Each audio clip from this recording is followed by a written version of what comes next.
Drones são os pitbulls do mundo dos brinquedos. Ignorem tudo o que virem na televisão de pseudo-jornalistas absolutamente histéricos à espera que aconteça um desastre aéreo por causa de um drone, etc, etc. Há gente estúpida em todo lado e obviamente que o que os jornalistas dizem tem impacto na cabeça das pessoas. É possível com um drone eventualmente causar um desastre aéreo? É, claro que é. Os drones não devem ser voados na vizinhança de locais onde passam helicópteros, aviões, seja regularmente, seja extemporaneamente. Um exemplo extemporâneo é, por exemplo, a combater um fogo. Não é suposto um drone estar no ar num sítio onde pode haver helicópteros, ou drones, ou aviões que estão a combater aquele fogo. Há regras extremamente simples para voar com drones e todas as pessoas que operam um drone têm que ter consciência delas. Os drones, propriamente ditos, não são perigosos. A maior parte deles pesa 250 gramas, 300 gramas, 450 gramas e não é suposto estar a ser voado por cima de pessoas ou propriedades. E muito menos perto de instalações aeroportuárias. Há outros locais onde não se deve voar com drones, nomeadamente onde estão a decorrer, por exemplo, operações policiais, ou seja, a ideia de usar um drone para ser um mirone a ver uma operação policial ou uma operação militar é totalmente proibida. Em cima de quartéis, quer das forças de segurança, quer dos militares. E perto, por exemplo, de embaixadas e locais que têm, obviamente, características especiais em termos de segurança. A legislação portuguesa e dos vários países, quer da Europa, quer nos Estados Unidos, já tem uma série de zonas marcadas em mapas e há aplicações para o iPhone e para os Androids que permitem a qualquer piloto saber se eu posso voar aqui ou não. Os pais dos adolescentes que operam drones devem, obviamente, informar-se sobre não só se aquele adolescente em particular tem a maturidade e a informação necessária para operar um drone, mas devem ter a percepção de que existe responsabilidade civil. Ou seja, se uma pessoa tiver a operar um drone e causar ferimentos ou danos em propriedades, tem obviamente responsabilidade civil por aquilo que fez. Educar e tutelar crianças, infelizmente, é uma prática que está fora de moda desde há uns anos. Não é difícil ter um drone, não é difícil tirar imenso prazer de um drone, não é difícil fazer isso sem causar risco para pessoas, animais ou propriedades. Muito importante é perceber que há anormais em todo lado e nas mãos de um anormal qualquer objeto é potencialmente perigoso. Uma pedra da rua, da calçada é potencialmente perigosa, uma faca de cozinha, uma tesoura, até uma agulha é potencialmente perigosa nas mãos de um anormal. Os drones não têm rigorosamente nada a ver com isso, só não são uma exceção a uma regra universal. Ora bem, há muitas regras para as pessoas que operam drones que elas têm que perceber.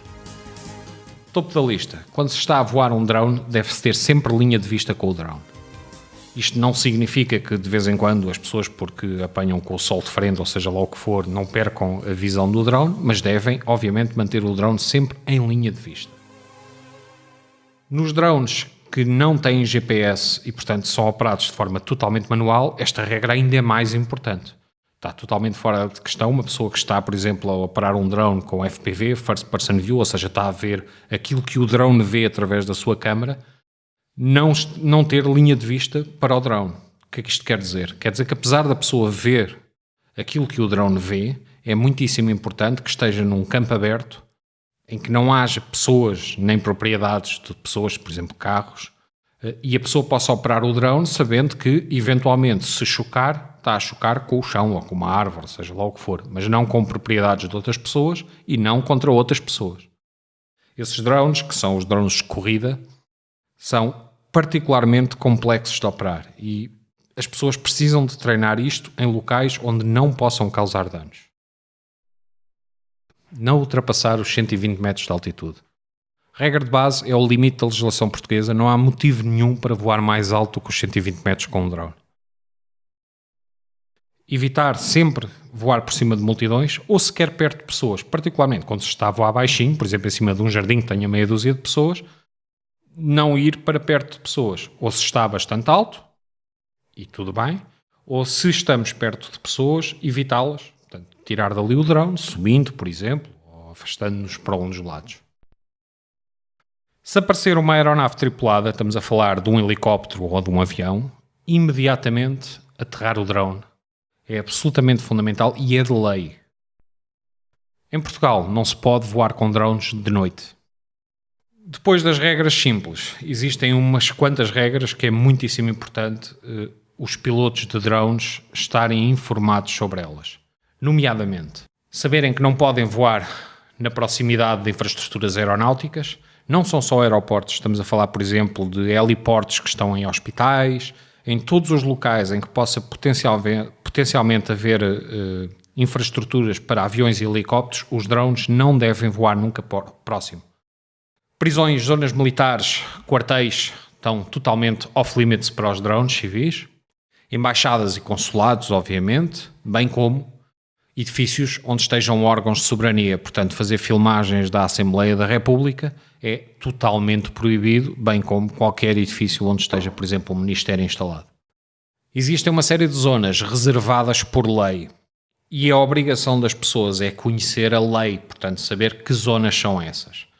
Não é preciso propriamente conhecer as zonas reservadas, porque existem apps no mercado para se saber onde se pode ou não voar. A que eu recomendo vivamente, por ser global, portanto internacional, inclusive é cobrindo Portugal, é uma app chamada Over. Existe para iOS e para Android. Essa app mostra-nos se podemos ou não voar em determinada zona. Aqui está um exemplo onde não podemos voar porque estamos numa no-fly zone. Aqui está um exemplo em que podemos voar porque estamos fora das no-fly zones. Esta app mostra-nos também a meteorologia, ou seja, que vento é que está, e mostra-nos também o KPI Index. O KPI Index é muitíssimo importante e a maior parte das pessoas nunca ouviu falar. Trata-se do medidor de interferência solar que faz com que nós tenhamos maior ou menor precisão e dificuldade em aceder aos satélites do GPS. Se o KPI Index for acima de 4, não é aconselhável de todo voarem com drones. Estamos a falar, obviamente, de drones que dependem de GPS. Existem drones sem GPS, os tais drones de corrida, e esses o KPI Index é totalmente irrelevante para eles, mas o vento, por exemplo, não é. Antes de escolar, há 5 coisas que todos os pilotos devem fazer. A primeira é inspecionar visualmente o drone, procurar por coisas que estejam mal presas, por rachas, por danos causados por alguma queda, etc, etc. Isto é muitíssimo importante, porque um dano que seja levado para um novo voo pode dar, obviamente, origem a uma situação catastrófica que é perfeitamente evitável. Segunda coisa muito importante é calibrar o drone. Bom, calibrar o drone é uma seca. Significa tipicamente pousá-lo numa superfície plana, depois rodar o drone em determinadas direções, fazer assim uma espécie de dança. E essa espécie de dança pode parecer supérflua, mas não é. Deve ser feita antes de cada voo. E é muitíssimo importante que as pessoas o façam. Perdem 30 segundos, mas provavelmente salvam-se de perder o drone. Verificar a carga das baterias e o sinal de GPS. Isto é muitíssimo importante. Sem o sinal de GPS, o drone não volta para casa. Se houver uma falha de comunicação entre o drone e o comando, provavelmente perdem o drone. Verificar a carga das baterias evita situações absolutamente anormais, como, por exemplo, estarem a voar o drone numa determinada direção e descobrirem de repente que a bateria está a acabar e não têm como fazê-lo voltar para o local de onde descolou. Obviamente que a verificação dos sinais de GPS e o return home é para os drones não de corrida, portanto os drones tipicamente associados a filmagens e fotografia. Assegurar que não há obstáculos na zona de aterragem automática é absolutamente vital. Isto porquê? Porque se houver uma situação de falha de comunicação e o drone voltar para casa, ele vai tentar aterrar no sítio de onde descolou, no sítio que está marcado como sendo a home dele. O grande problema é se fizeram umas habilidades, como eu vejo, por exemplo, muitas vezes no YouTube, de pessoas a descolar do topo de carros, de pequenas varandas, etc, etc. Ao fazerem isso, o que estão é a habilitar-se a que o drone, ao voltar para casa e ao aterrar nesses locais, falhe por uns centímetros. Que provavelmente é o suficiente para cair no chão ou coisa do género. Portanto, descolem numa zona que tenha pelo menos 1,5 m livre de raio para cada uma das direções e onde o drone possa aterrar sozinho, sem assistência. Número 5. Saber se há condições de vento e chuva e se o KPI Index está abaixo de 4. O vento é altamente imprevisível, mas Nós sabemos mais ou menos quanto é que é a velocidade constante do vento e sabemos que tipo de velocidade é que temos nas rajadas extemporâneas.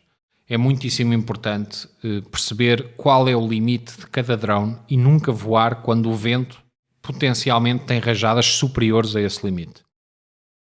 Perder o controle sobre um drone por causa do vento é a coisa mais fácil de acontecer que se possa imaginar. O KP Index é muito importante para todos os drones que dependem de satélites. Se o KP Index estiver acima de 4, é muito importante não voar. O drone provavelmente vai ter uma exatidão no GPS muito abaixo do normal. Durante o voo, é muitíssimo importante assegurar que não há obstáculos para o return to home. O que é que isto significa? A primeira coisa é perceber o comportamento de um drone quando perde a ligação. O return to home, que é o comportamento mais usual, faz determinadas sequências de ações. Por exemplo, no caso do Parrot, que é o meu drone, quando existe uma situação de return to home, o drone sobe imediatamente para 20 metros de altitude. Notem que só sobe para 20 metros de altitude se estiver abaixo dos 20 metros. Se estiver acima dos 20 metros, mantém a altitude. Depois desloca-se para o local de onde descolou e ele não tem como evitar obstáculos. Portanto, se houver alguma coisa que esteja nesses 20 metros ou mais, o drone vai eventualmente chocar com elas.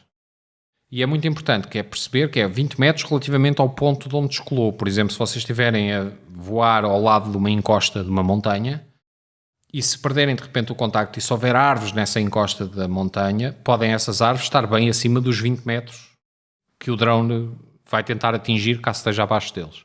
Portanto, regra de ouro, vocês descolam e metem o drone sempre mais alto do que o obstáculo mais alto das redondezas. E asseguram que isso é sempre verdade. Portanto, se forem para uma zona em que há obstáculos mais altos ainda, têm que elevar a altura do drone para, em caso de perda de ligação, ele não chocar com esses obstáculos quando estiver automaticamente a voltar para casa. Muitíssimo importante é perceber que o return to home é vosso amigo. Sim, causou uma série de problemas até aqui, como vimos no comentário anterior, mas ele é muito precioso. Porquê? Porque de vez em quando o vosso rádio, por qualquer motivo, não funciona, não chega ao drone. E se ele perde o contacto com o rádio, é muito importante que ele volte para casa, tenha condições para voltar para casa, mas mais importante ainda, que vocês podem eventualmente não conseguir voltar a ligar o rádio. Portanto, têm condições para voltar para casa e aterrar. Manter a vigilância do espaço aéreo por outras aeronaves e por aves, etc, etc, é muitíssimo importante. A ideia de usar um drone para ir chatear águias, ou seja lá o que for, é uma péssima ideia. Muito menos se houver outras aeronaves na zona, não tomar extrema atenção onde é que elas estão. E se forem aeronaves tripuladas, manda a lei que vocês têm que aterrar o drone imediatamente. Mas quando estamos a falar de outras aeronaves, podem ser, por exemplo, outros drones. Nós não queremos voar nunca perto de outros drones. Isto regra para os drones normais de fotografia e filmagens. Para os drones de corrida, que não têm GPS, etc, etc, a proximidade de outros drones é normal, mas também é normal chocarem uns com os outros e chocarem contra os vários objetos do percurso. Isso é outro jogo, é outra realidade.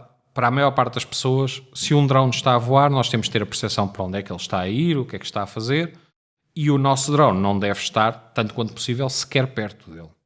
A mesma coisa se passa com aves. Se vocês virem um bando de gaivotas no mar, não metam o drone no meio das gaivotas. Vocês é suposto estarem longe daquelas aves, daqueles animais. Manter a vigilância do espaço por baixo do drone é igualmente vital. Nós não queremos que o nosso drone esteja por cima quer de pessoas, quer de propriedade de outras pessoas. O que isto significa é manter-nos sempre de lado para, em caso de falha catastrófica, por exemplo, o drone cair a pique, ele não ir cair em cima nem de pessoas, nem de propriedades de terceiros. Manter a vigilância sobre o estado das baterias, quer do drone, quer do comando ou do telefone, é obviamente crucial. A regra de ouro é que nós não queremos que o nosso drone se afaste de nós, por exemplo, esteja a ir a favor do vento para um determinado local e depois, quando voltar para trás, esteja a vir contra o vento. Nós queremos sempre que o nosso drone vá primeiro contra o vento e que regresse a favor do vento. Porquê? Porque gasta muito mais bateria uma viagem do que a outra. E as baterias não são só as dos drones, são as dos drones e as do comando. O que significa que temos de ter sempre a percepção de que para o tempo de voo, qual deles é que é o elo mais fraco e se temos sempre a carga suficiente para poder fazer o drone regressar. Muitíssimo importante é perceber que de vez em quando baterias falham. Ou seja, nós temos baterias que indicam tipo 50% ou 60% e a bateria, se avariar e se estiver estragada, pode de repente saltar para o 10% ou para o 5%. O que significa que tem que se fazer uma aterragem de emergência do drone. É ver qual é a posição do GPS, tirar imediatamente uma fotografia às coordenadas do GPS, mandar o drone descer e eventualmente se estiverem, por exemplo, por cima da água podem perder o drone, mas têm mesmo que o fazer descer, que é para ter uma descida controlada. A alternativa é acabar a bateria e ele cair descontroladamente num sítio qualquer. Portanto, quando surge uma situação dessas de emergência, cabeça fria e fazer uma descida controlada. E eventualmente caminhar 1 quilómetro, ou seja lá o que for, para irem ter com o vosso drone. Dito isto, os drones são um gozo, divirtam-se, bons voos, nunca violem estas regras. Tenham sempre a percepção de que as coisas podem correr mal e muito mal de repente. E por isso, joguem sempre pelo seguro. Não é difícil. É só preciso ter juízo e bom senso.